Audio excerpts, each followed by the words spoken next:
Have you ever met someone who was a bit miserly and selfish? You know, someone who didn't like to share and wanted to keep everything for herself or himself. How does that sort of person make you feel? How do you think you could help someone to be more generous and unselfish? Hello everyone, I'm Kathleen Pelly. Welcome to Journey with Story. Today's episode is an old folktale from Africa about that character you've met before, the trickster Anansi.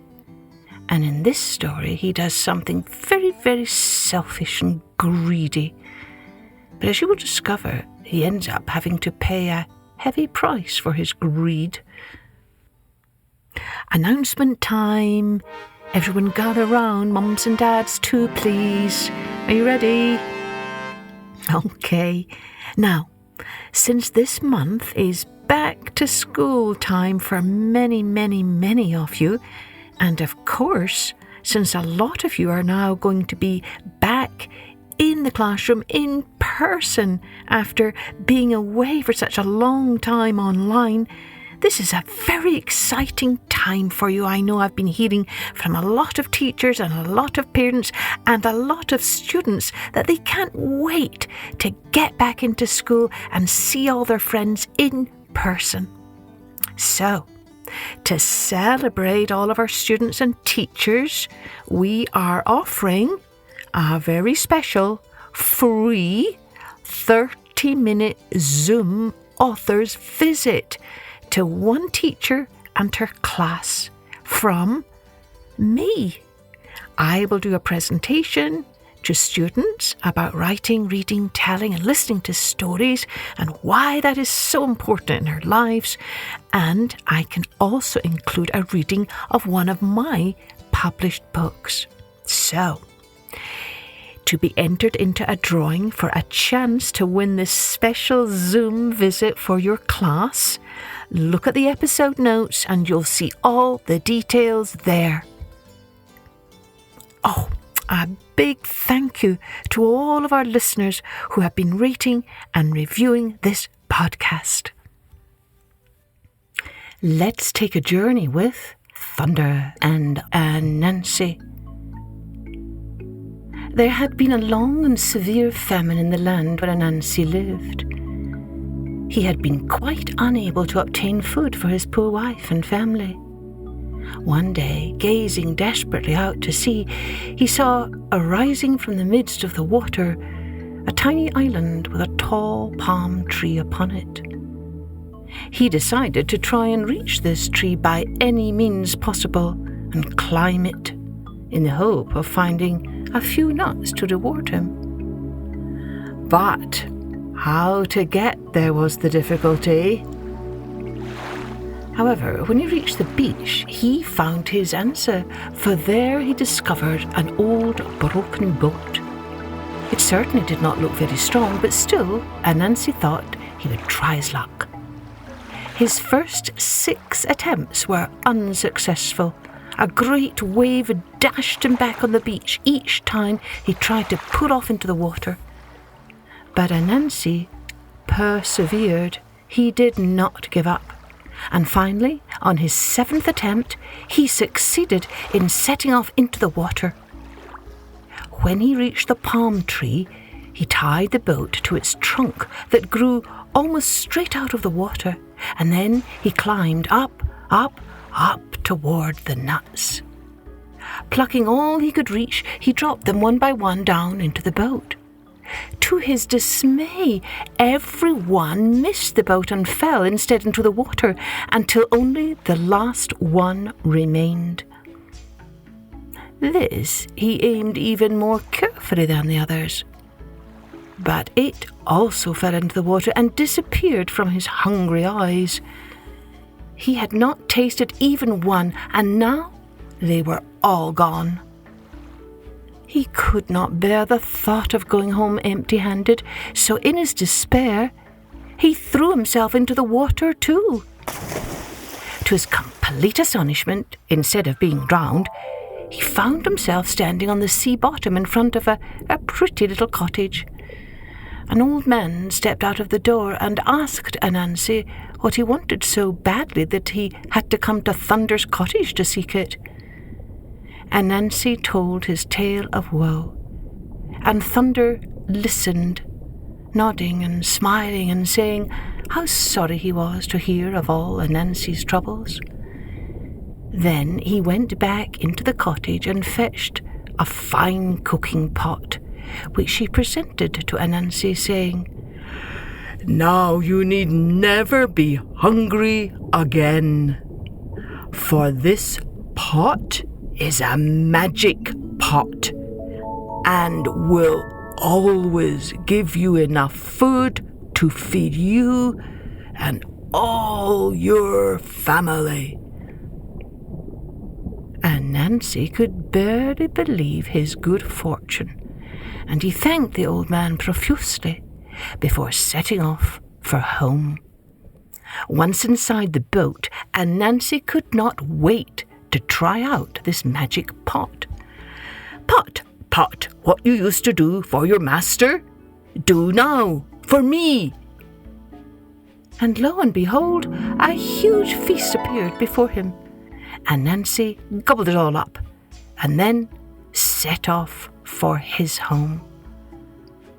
On reaching land again, his first thought was to run home and give all his family a good meal from his wonderful pot. But then some sliver of fear and doubt crept over him. What if I should use up all the magic of the pot on them and have nothing more left for myself? He said. Better keep the pot a secret. Then I can enjoy a meal when I want one. And so, when Anansi reached his house, he sneaked in the back door and hid the pot in his room before anyone could see it. Then he pretended to his wife and children that he was completely worn out from his long journey and would need to rest. Now, there was not a grain of food to be had anywhere. His wife and poor children were weak with want of it, but selfish Anansi took no notice of that. Instead, he congratulated himself at the thought of his magic pot, now safely hidden in his room. From then on, Anansi just crept into his room whenever he was hungry and enjoyed a tasty meal. Meanwhile, his poor family got thinner and thinner, while he grew plumper and plumper. After a while, his family began to suspect that something was not right, and they determined to find out what was going on.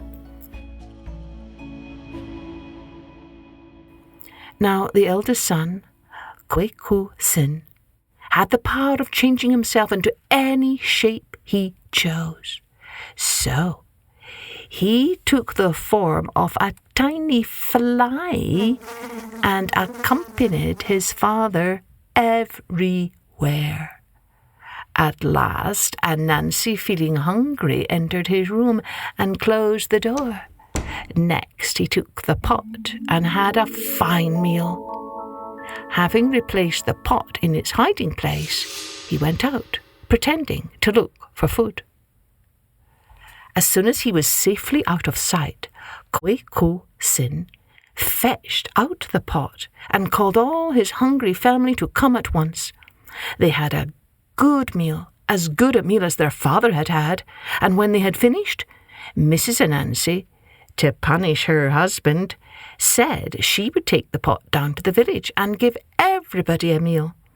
This she did, but alas, in working to prepare so much food at one time, the pot grew too hot and melted away. What was to be done now? Anansi would be so angry. His wife forbade everyone to mention the pot.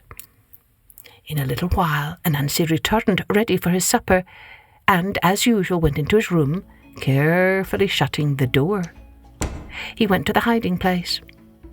It was empty. He looked around in dismay.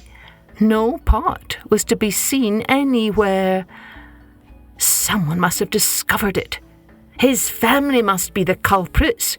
He would find a means to punish them. Saying nothing to anyone about the matter, he waited till morning. As soon as it was light, he started off towards the shore where the old boat lay.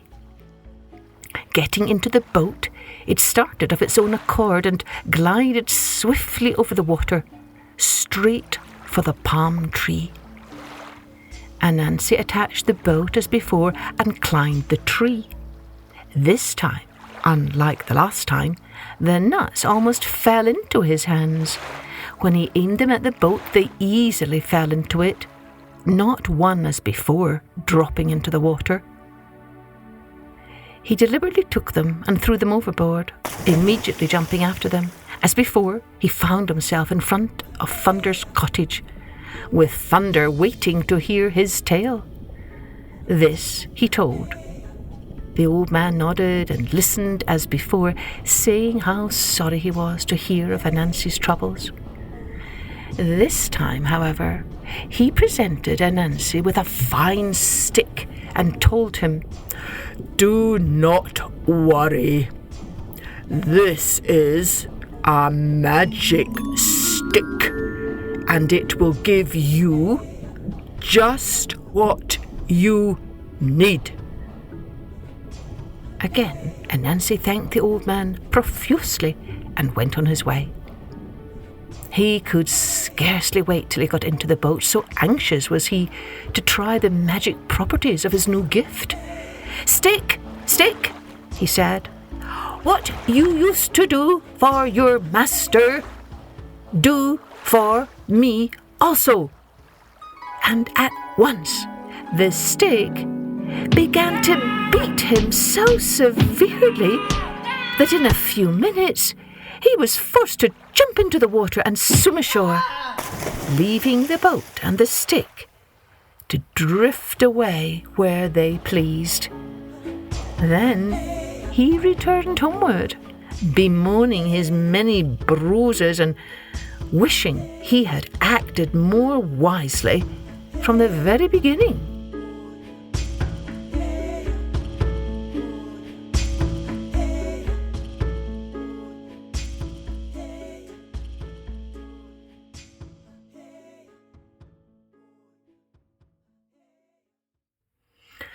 Well, do you think Anansi got what he deserved? Of course, we can't really beat up people with a stick when they're selfish or greedy, can we? What do you think we can do to help someone not to be greedy or selfish? I wonder, do you remember why Anansi did not want to share the pot with his family? Yes, he was scared.